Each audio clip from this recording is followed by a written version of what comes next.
You better step back and look at yourself, baby. Get a little closer. What's going on, guys? Today we're going to look at my Magicka Sorcerer build PvE for the Morrowind patch.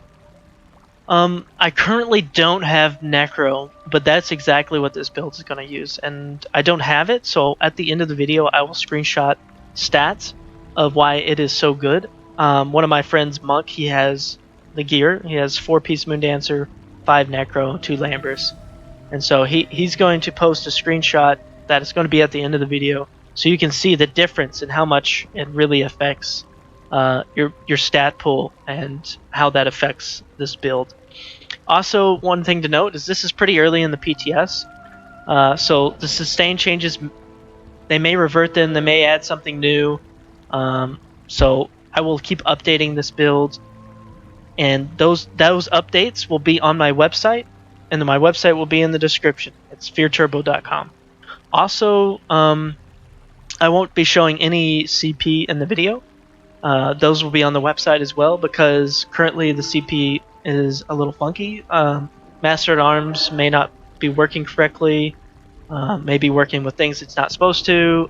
The penetration CP doesn't work at all. So once all those things get sorted out, I will update the build accordingly. So let's get right into it. We'll start with the gear. So basically you want 5 Necro body. I have Julianos just as substitute because it looks super sweet.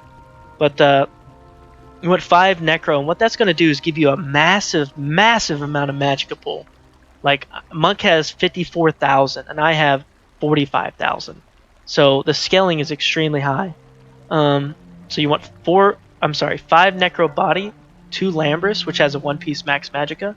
You want 4 Moondancer, which I don't have either. I don't have a Moondancer staff. I actually been raiding VMall for the last couple of weeks for score with my guild, and I got a Moondancer staff, and I gave it away because I was playing mainly stamina, and so I wanted them to have it since they play mainly Magicka. So I don't have a Moondancer staff, but you'll want one so you can get that extra 4-piece on your front bar. You're going to want a lightning front bar staff.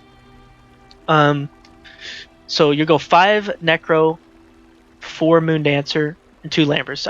There's a lot of people that have already been doing this on the Homestead patch. Now, I'm just going to explain how I'm going to do it in the Morrowind patch with the skills. So if you look, my health is it's average, but when you use the pet, it's actually really nice. It goes up to 18 because of the passives, which is actually really, really nice. Yeah, you get 8% health, which is awesome. So that helps you stay safe. Another thing to note is that shields, they scale off max Magicka, and since you have 54,000 max Magicka, and if you went the dampen route, or if you use empowered ward for magic regen for your teammates, whatever route you want to go, it's extremely strong. 17,000, almost a 18,000 K, 18,000 shield with 42 max Magicka, 42k. If I had Monk's max Magicka, oh my god, this shield would be insane. It'd be more than my health, which is crazy. So what we're going to do is we're going to play into the way sustain is right now. We're going to apply our dots, and we're going to heavy attack. The pet is extremely expensive to keep up, and we're going to use the Daedric Prey because we want our pet to do a lot of damage. So to be able to sustain this, we have to do heavy attacks, and because shock heavy attacks is really good, it's pretty good single target, and it's really good AoE. We have a lot of AoE damage with our pet, with all of our ground dots, so Thaumaturge is going to play into this along with heavy attacking and resource. Where did he go? Did he go into the tree? Alright. Well, freaking scared me, dude. Okay. So basically we're just going to buff up, apply our dots, and just heavy attack. You see, we did our rotation and we're already at like 80%.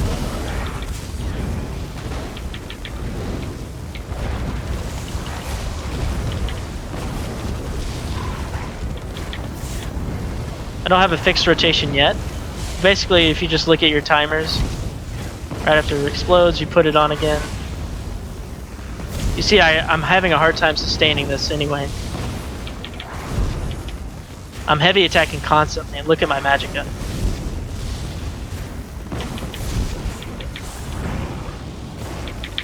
I'm lagging.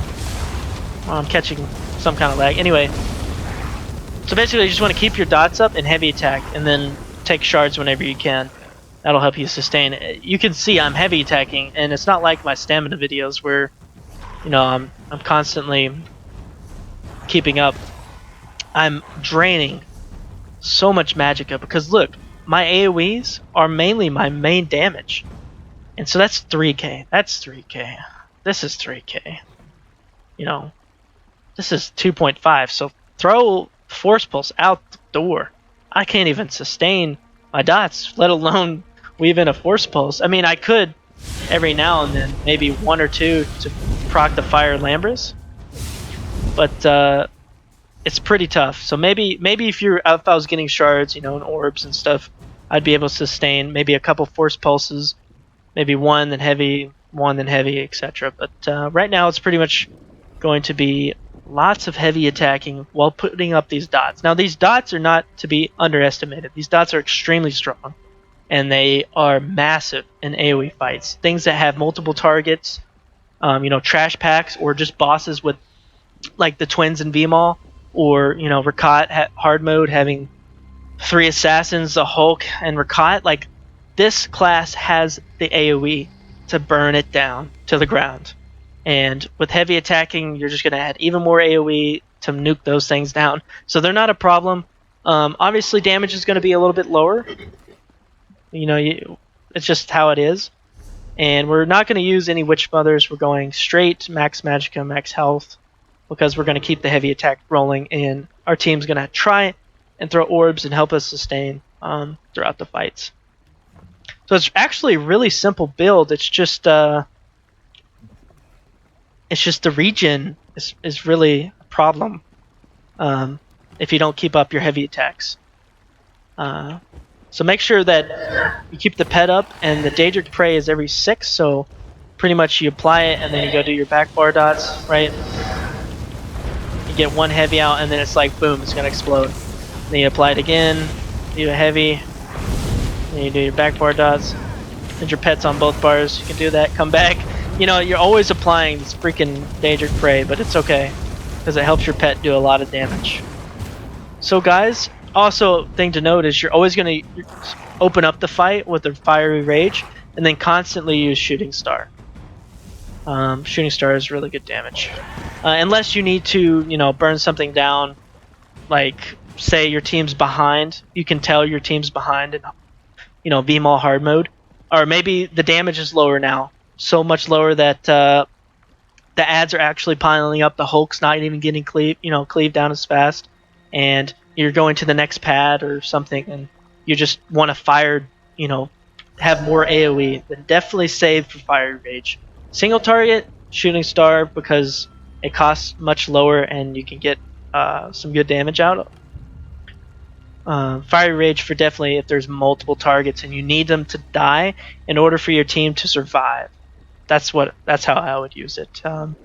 Also, I'll link in the description a couple Sorc people like YOLO Wizard. I learned a lot from his builds. So I'll have you go check out his stuff as well. He explains everything very nicely. And he'll come up with something for this build as well, for the Magicka Sorcerer. So guys, if you like it, go ahead and leave me down a comment below if you have any questions. If I missed something, let me know. Again, there won't be any CP in the video because it's kind of wonky right now on the PTS. But everything that changes, sustain-wise, if they add anything, I'll definitely update on the website at fearturbo.com. So guys, I want everyone to have a good day. I'll see you in the next video.